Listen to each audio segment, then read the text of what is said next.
আজকে আমাদের গ্রামে 12 ফেব্রুয়ারি 2026 নির্বাচনের দিন।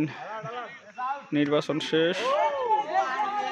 আমাদের গ্রামে যেসব ছেলেরা শহরে বা বিভিন্ন জায়গায় থাকে, জব করে, ইউনিভার্সিটিতে পড়ে, সবাই আজকে গ্রামে হ্যাজাক লাইট জ্বালিয়ে সবাই মাঠে 6 সাইড টুর্নামেন্ট খেলতেছে। সবাই খুব আনন্দ উল্লাস করতেছে।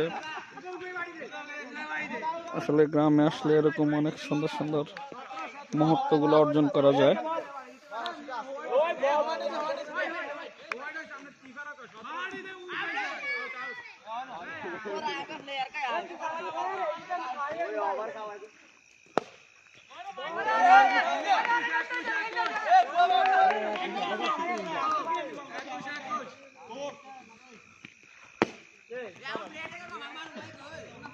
আপনাদের কার কার এলাকায় এরকম রাত্রে খেলা হয়, 6 সাইড টুর্নামেন্ট হয় গ্রামে, সবাই মিলেমিশে উদযাপন করে, অনুষ্ঠান করে, সবাই কমেন্ট বক্সে জানিয়ে দিবেন।